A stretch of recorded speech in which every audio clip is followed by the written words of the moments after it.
What's up, y'all? This is my 1969 Ford Torino. Full roof 302.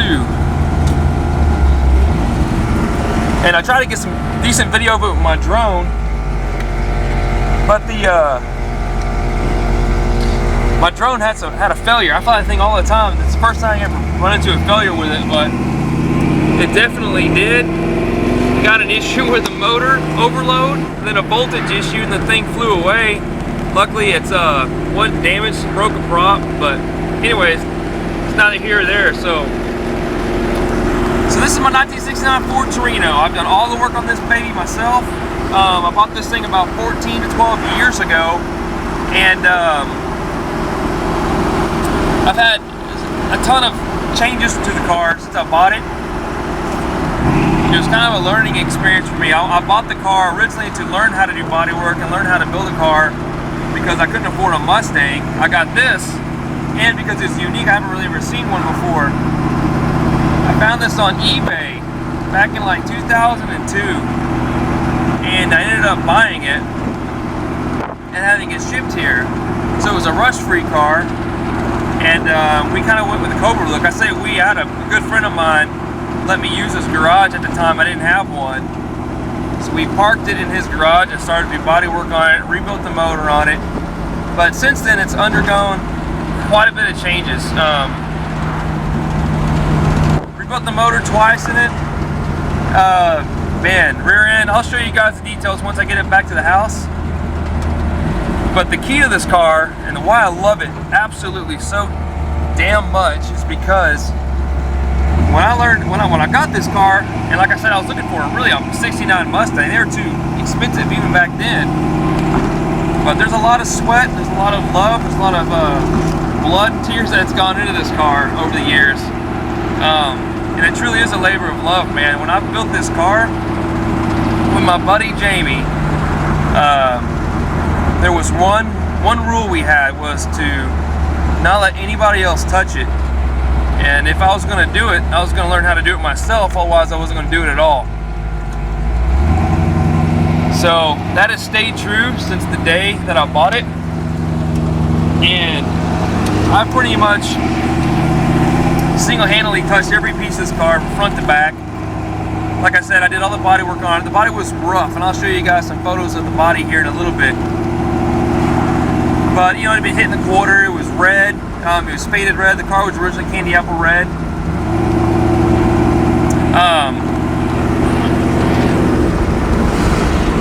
Hold on a second, got some traffic here. But we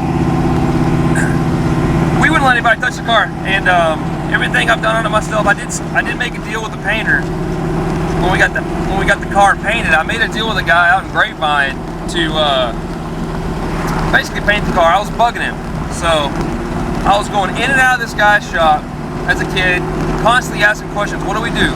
How do we block it? Where do I start? He said, man, get the car blocked down, go out and get some 2K primer, spray the primer, block it, spray it, block it, spray it, block it, get it down 600 grit, bring it back in, and then I'll spray it for you with the cost of paint.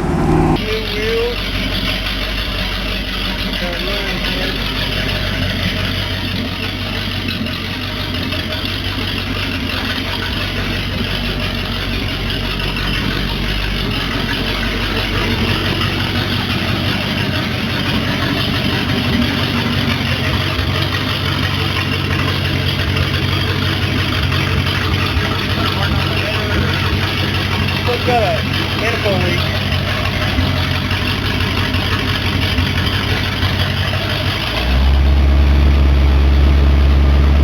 Oh, it's burning. Oh, you know what? It's probably, I spilled through this yesterday. Okay. That's a mean little 302, dude.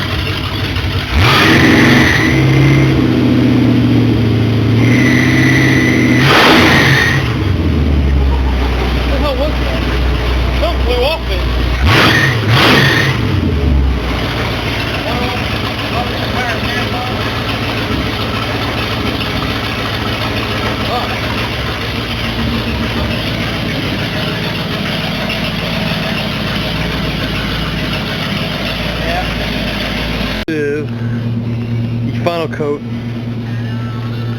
final coat of primer. I've started sanding basically just the orange peel out. I think this is pretty much the only spot I've got on it so far, is the back of the trunk. Just in case anybody who doesn't know,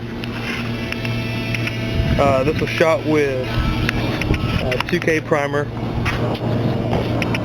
and then sanded with 180 real hard. Actually, the coat of primer was real thick and heavy. I did about 2 coats of it.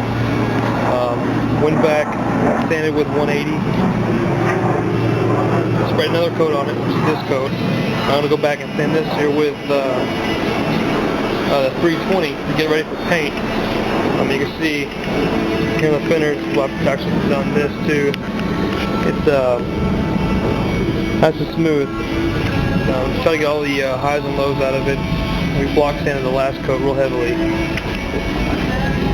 So the car's still pretty straight. We're still finding some spots. Most of them we're able to sand out, and others we may not be able to.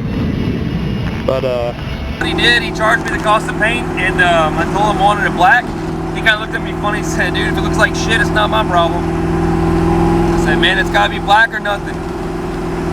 So we brought it up to this guy's shop, and you know, he didn't do anything but wipe it down and spray it. So it came out pretty good considering I didn't know what I was doing, and I did all the body work myself on it. So, you know, we were happy bringing that car home. I think I paid $700 for the paint job, and it's Sherwin-Williams with a base clear. It's got about 2-3 coats of clear on it.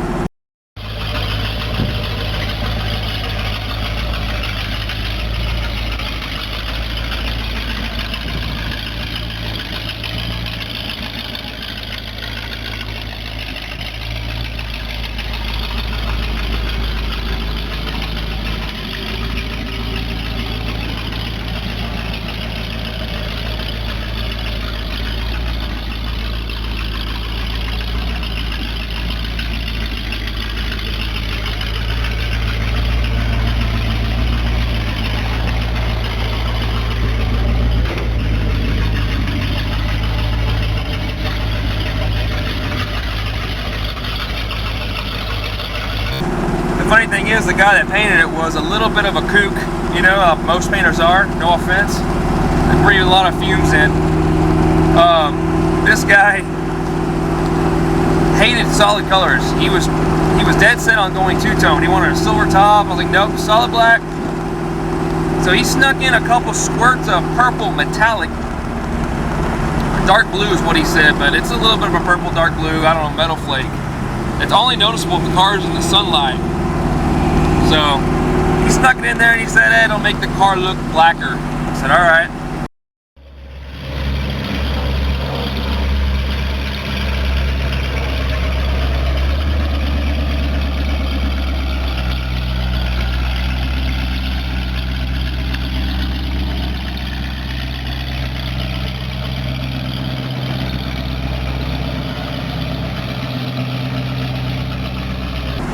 So when it's out in the sunlight, you can actually see a little bit of purple and blue metal flake in it. It's a really cloudy day today, but that's kind of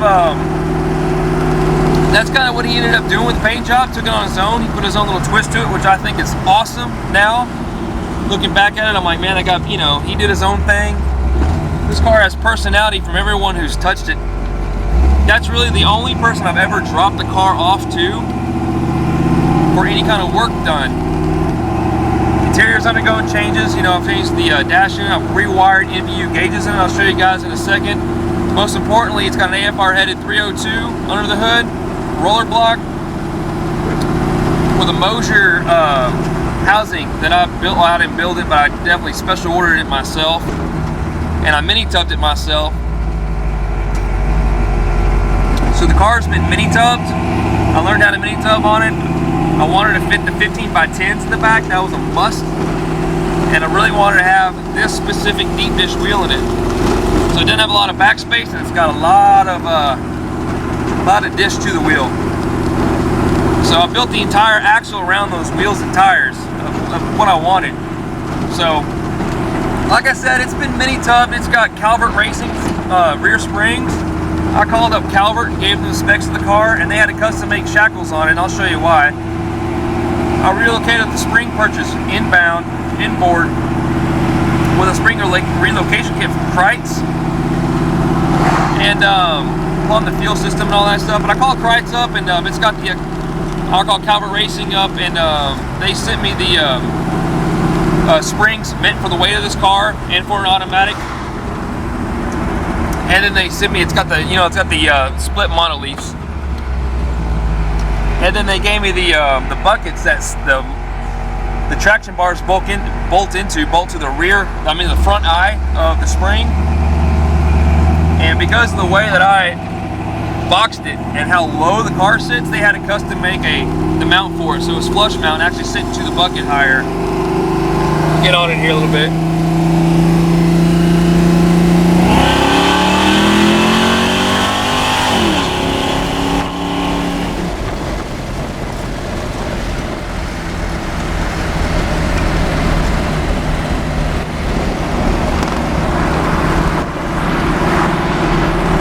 So the motor is not that, it's not that potent. I mean, it's okay. It's probably 350. Like I said, it's an AFR headed, 165cc head, with an RPM, Edelbrock RPM air gap intake. Oh, I'm sorry, it's not air gap, it's a regular Edelbrock RPM. Yeah, let's go home and get it in the garage, and I'll show you guys a complete look over. Okay, so again, it is a 1969 Ford Torino / Fairlane formal roof, 2-door, of course. It is a standard car, it's not a GT. We've added the scoop to it. I'm going to kind of give you a quick walk around of the car. We've blacked out everything, and I've inset the tails. The tail lights normally have a chrome ring around it. We've inset that inside the body. I'm kind of get a flush look. So that was the kind of thing we wanted to do, was just flush everything on the side, except for the door handles, and leave a little bit of chrome on it to make the black pop. But it is, like I said, it's been a mini tub. It's got the 15 by, I think, 4s up front with the 15 by 10s in the back, and those are Rocket Racing fuel wheels. We added the scoop to it, added the hood pins to it. The brakes up front here looks like it's been converted. I converted it to a Granada disc brake, and that is all Mustang suspension up front with lowering springs, but it's got all new suspension from a '69 Mustang. Out back is still sporting rear drums, but it is a 100% manual brake system. It's not power at all. I've got a space in there just to give me a little bit of clearance between the fender. And yeah, and some slotted rotors. It's been converted 100% to manual steering. There's no power, and it's not power assist, so it is full manual. It actually stops pretty good. I got the valving set pretty good on it, I think. Kind of give you a look at the size of the wheels here and the tires. Definitely need a new bumper here.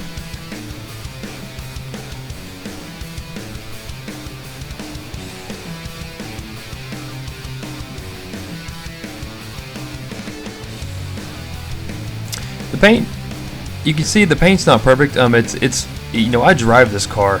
I drive it like crazy, so it's been driven all over the place. Whenever I had an apartment, a shelf fell on the hood, scraped it up a little bit. So it's got some paint chips, yeah, right there, and it's definitely seen its better days. This paint, it's been around. It's 10 years old, I guess. The paint job is, or even longer than that, 12 years old.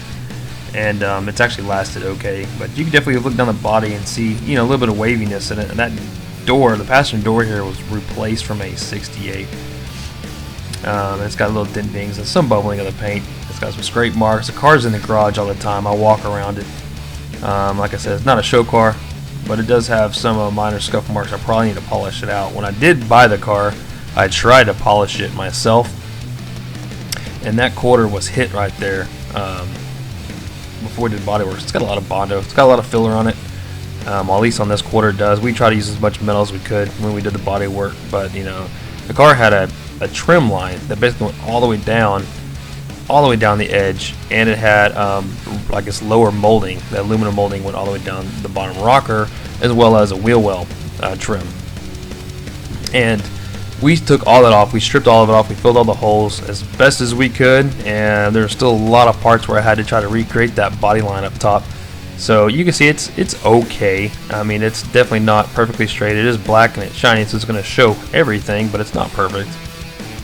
But you know, the look we were kind of going for was the Cobra look, and just clean, just straight, black, flat, smooth on sides, and clean as possible. The bumper I replaced too. That bumper is straight. The bumper I had on the car had been hit, and I replaced it with this one I found from a yard I think a while back, but it needs to be re-chromed. It's got some scrapes and scuffs, but you know, you can still see the shine in it. The reflection's really good. You know, the clear coat's held up pretty well. It definitely looks good from 10 foot away. Okay, so this is all made by me. I mini tubbed it. I put this floor in, I put this fuel cell in, and the quick flow fuel pump. It's got -8 lines all the way to the motor and a return system. This is a way overkill fuel pump for what's in the car. You can hear how loud it is. It's got a 2-stage filter on it. It's got a incoming filter, and then it's got a smaller micrometer filter going up to the motor. It's got a pressure gauge here, so I can check the gauge from the pump. So you can set the gauge on the pump and then also set it on the deadhead on the firewall. And then what's being bypassed. This it's a 175, and this thing will move way more fuel than this car can handle. I think it'll handle 700-800 horsepower, if not more. You know, so it's overkill, and it's ready for whatever I throw at it in the future. And it's got the like I said, it's got the return line, so it's returning this pump to the tank. I'll show you guys the tank real quick and the mini tub work. And I've got some other videos, guys, out here. I've also got some threads and some forums that kind of detail the work. And if anyone's interested, let me know. I'll post it. Okay, and forgive all the junk because, like I said, I do drive this. I got my tripod. This is towels that I carry with me in case I have to wrap up glass from the grocery store. I'm not even joking. I do drive this to the grocery store all the time. I fabricated this box.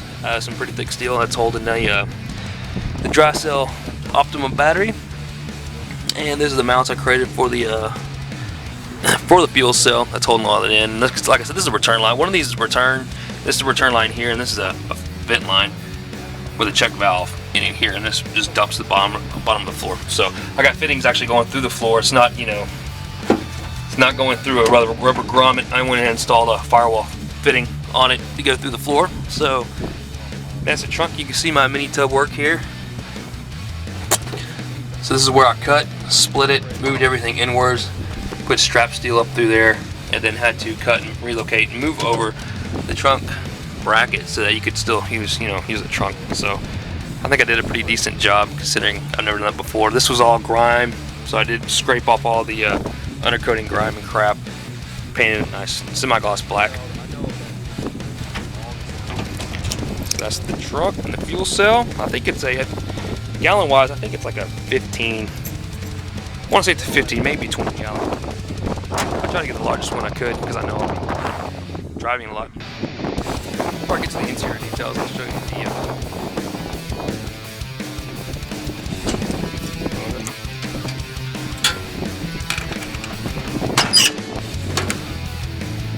okay, so there she is in all her glory. So this thing's undergone quite a few changes. It's got some pretty cheapo long tube headers on it, AFR headed 302, bored out, I think it's got 308, you know. I've put in a 3G alternator on it, fan. This is actually a Chevy radiator, and I had to get, you know, hoses that fit it. Looks right at home though, doesn't it? I had to, you know, spend some time at the auto parts store testing out different hoses, but underneath it, and we'll open this up when I get home, is a double pumper 650 CFM that I pieced together parts and built on my kitchen counter table. Went through a lot of tweaking to get it to run the way it is. It's a, like I said, it's an RPM manifold. So really, this bottom end is nothing special. You know, I rebuilt the motor and assembled the whole bottom end myself years and years ago, and it is held together well. It spins to the moon. Thing actually, it'll from about 3,000 to 65 is where its power band is. After that, it starts dropping off. There's probably some valve float or something going on. But yeah, it's a MSD top end Durspark system that I'm running off the MSD 6AL, and I don't have it chipped right now for RPM limiter, rev limiter, and I probably should. But the wiring I did redo. I actually went through a whole process of wiring the whole car as much as I could and relocated everything. This is for the thick gauge cable that I ran to the back of the battery for the relocation, and the alternator, ground, and I've got blocks here that allows me to service and remove and take out different components of it, and also kind of cleans up the wiring a little bit here. But if I never need to remove the fan, it's all right here. That's completely fan controlled. And all the wiring as far as circuitry goes is, and I've got another one here for the MSD box, so if I ever had to replace it, I could just unscrew this, pull out the terminals. But all the wiring is 100% independent, except for I think the starter, basically the ignition switch and the headlights are original. Everything else I've wired myself. I've put into an electrical box here. It's got push button reset breakers. So all the wiring for the electrical fan, the fuel pump, and everything goes into here, into this box. And if it ever trips, I can reset it here. And I've left the circuit for anything else I may want to add later. But there's a fuse for the battery to the trunk. And yeah, so everything's independent. And this also wires. It has a complete circuit for the NVU dash gauges that I'll show you guys here in a second. And again, for the brakes, there is my extremely basic brake system. I didn't mention that the steering, which needs to be cleaned off, that goop does, but the steering is completely converted to manual. This was a power steering car. I was tired of dealing with all the hoses and all the lines and everything else that goes along with power steering, and the master and the slave cylinder leaking. I did want to show you the fuel system. I didn't show y'all the fuel lines going up to the motor. So there's the deadhead regulator, and the dash 8 line goes here, and then it's wrapped with some heat shield, and it goes, all up to the floor to the trunk. And yeah, let's see here. Oh, I didn't mention it's got subframe connectors. Let's check out the other side here. Can't really buy a lot of things for this car that I wanted, so I made the subframe connectors myself out of some square steel. Like I said, if I want anything for this car, I try to make it myself. I kind of bent up the exhaust myself. That's why it looks crappy the way it does. But the cool thing about my subframe connectors is it does go all the way back. It ties into the floor, the front sub and the back sub, and then it angles right here. So that's the way I'm dealing with the change in width from the front to back, but it ties into the floorboard, and then it also ties all the way back up. There's a L bracket, another piece of tube that goes up, square tubing that goes up and ties into the Calvert Racing traction bars. So onto the Calvert Racing traction bars here. So there is my spring relocation, and this is where I cut basically cut the frame out and set this bucket in. It allows me to hook up the Calvert Racing buckets. This is where they had to custom make one, because originally your pivot point, there's normally on these things a pin that ties in the bucket and holds it onto the spring that sticks out here. They had to flush mount it and use flat tubing right here. That's where it's contacting the spring for the traction bars. So yeah, these are split monoleafs. And yeah, I mean the chassis is super tight for as big and long of a car as it is. But there's my subframe connectors. It's running a Flowmaster 40, I believe, and it's just dumped to the side, so there's not a lot of room. The back end is so low. It's got, you can see the Calvert Racing shocks right there, and the car's meant to lift when it launches, so they're actually measured in correct length for the car. But what I wanted to show you guys is when you move the whole spring purchase over, I mean the springs completely have to be moved over to allow for this kind of tub, and this tire is about as tight as it gets, that Racemaster. But the housing's running 31 spline Mosier axles, and it's obviously a spline housing that I had to notch over there to get it working. It's running I believe like a 1-inch block to lower it, And I've also lowered the car here, so I've actually, you know, put holes closer into the mount here to bring the spring up a little bit. So the car has dropped pretty much about as much as it can. And all this was talked over with Calvert Racing, and you know, the drop's not hurting it at all. Those are solid steel plate blocks. So yeah, unfortunately, that is really about it. Suspension wise, they are adjustable. You know, they're basically Rancho shocks with a Calvert sticker on it, but they are adjustable shocks. So the suspension is really actually pretty good on it. It drives fine. It's not too stiff, and it launches. The car just needs a lot more torque. The motor's way too small for this, and I'll show you guys that when we get home. Onto the interior though. Let's check out the interior. Okay, so I'm sitting in the interior here. Most notably is what you're going to notice is the NVU gauges. I had these custom made for the car, and I installed them into the buckets, into the pods myself. There's a whole bunch of brackets in the back, and the entire thing is wired to a series of a single harness with a quick, it's got a Molex quick disconnect on it. So in case I ever want to take the dash out, I can take the whole dash out, and the wiring harness to the gauges will remove, and I can get back there, which is kind of slick, I guess. Let's see here. These are all digital gauges, electrical feed. The speedometer is fed off a sensor. It's an electric sensor that goes into where your speedo cable would normally go into the side of the transmission. Which, oh yeah, I didn't mention, it's a C4. Nothing special. Shift kit, clutches. But anyways, it's digital. It's got a button here for your trip. You can change the trip on it if you wanted to. It shows the odometer. All the other sensors, we got water temp over there, fuel sender, fuel level, the battery voltage, and oil pressure, and I put my tachometer over. But these gauges at night look really slick. It does have a dimmer on it. You can dim it down here, and I installed the dimmer for it, so you can have it, you know, if you wanted to. It really doesn't do much. I mean, they're not very bright. You can see at night they look really cool.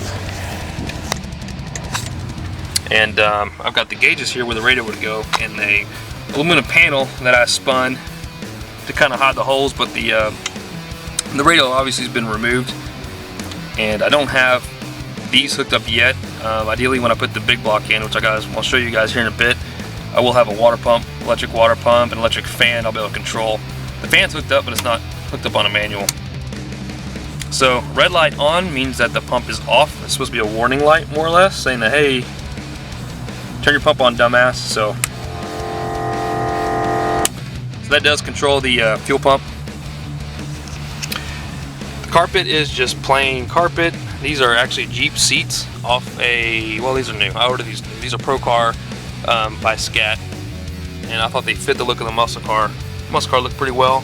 I did finally get around to recovering the back seat and putting a crappy little package tray that I made myself up there. So you can see the door panels don't match. That's the original door panels that were red and vinyl dyed at some point, but they had the squares in it. The standard Fairlane had the squares. The cool GT had these lines in it. So the front's a GT. Let me start the car, turn it off before I kill it. So these are GT door panels that I found on eBay because they're in really good shape, and you know, had these installed, or I installed these doors, and then I replaced these. I think I got these from Dearborn Classic. These are nice new door handles. So the interior's kind of been freshened up. It's not perfect. You know, I'm missing some of the trim here. The headliners are all original, so it's in really good shape. And yeah, it's got the Hurst floor shifter going to the C4, and that's really it.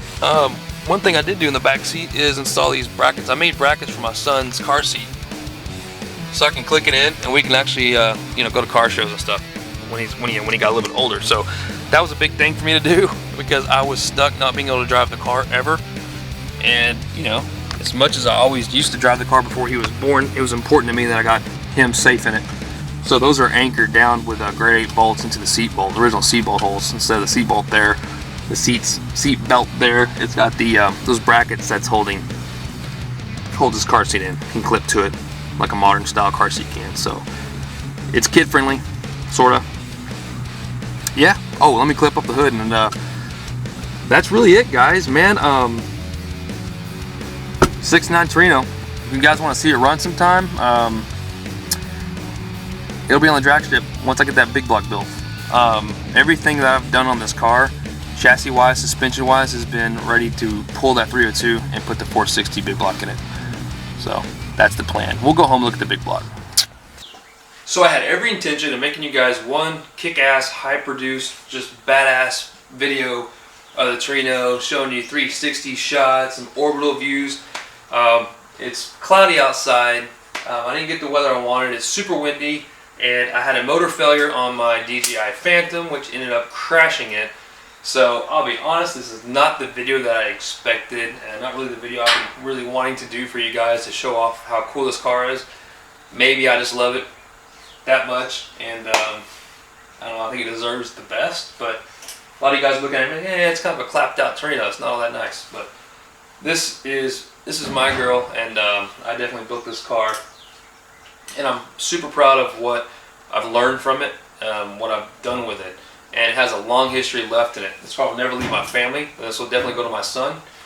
And yeah, like I said, man, I'm sorry to get the super awesome production video that I expected, but I hope you guys get a general idea of what this car is and what it kind of means to me, because of the different changes it's gone through. You know, it's gone from just a regular old car I used to drive around all the time, me and my girlfriend at the time, my wife now. You know, we drove this car all the time. I drove it pretty much anywhere I could. That's why it's got oil covering the bottom. It's got grime all over it. So even all the new parts are just covered in crap. But the paint's not perfect. We've driven it to car shows in the rainstorms before. You know, and it leaks. The back window leaks a little bit on it. But, you know, the more I own this car, the more I have absolute tons of respect for these cars. I think they are so underappreciated. You know, I know they're going up in value a little bit now because everything is, from the 60s and early 70s muscle cars, you know, but I got this car for $2,600 back in 2002, and that was a ton of money for me. That's about my range. That's about what I paid for the Mustang. But, you know, when I got this car, I had a vision. You know, when I saw it online, I knew exactly how I wanted it to look, and it took me many years to get this low Cobra look that I was going for. Cobra meaning it has the badges stripped out of it. I've got a Ranchero grille that's been painted black, so it actually is a identical look of a '69 Cobra big block car, you know, with hood pins, and I added the hood scoop that the car didn't have, and I added the sport mirrors, which are stupid hard to find. If you can find them, they're really expensive. I found a guy out in Burleson that was selling those. Was it Burleson? No, it wasn't Burleson. But I found a guy online who had a wrecked Fairlane that had the original lights on it. I mean, mirrors on it, sport mirrors. So, but if you guys have any questions or want to see any more details about it, you're welcome to. I'll try to post a link of maybe some of the forums that I posted this on back in the day when I mini tubbed it. Search through my channel, go through some of the videos, look down, you'll see some videos of me installing the fuel pump and setting up the suspension, getting the wheels and tires ready for it whenever I mini tubbed it. And there's a little bit of stuff out there. There's some videos out there I posted a long time ago. In fact, there's a first start video of it.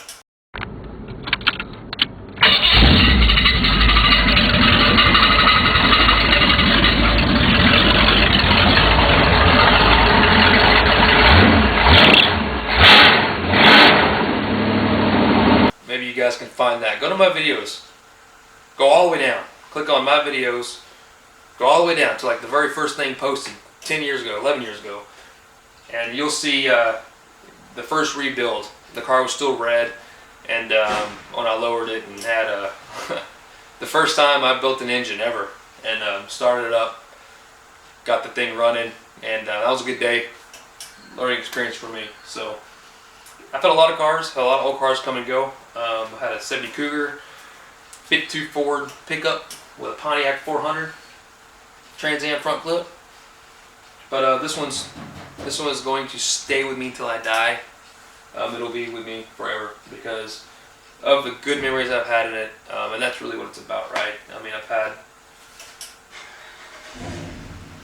a lot of memories of this. I've had a lot of good times with this, I learned a lot. I grew up with this car. You know, I went from a kid to a quote man. So I hope you like it. Please subscribe. I will show more of this stuff as I do work to it. A lot of videos to come, so I appreciate it. Peace out.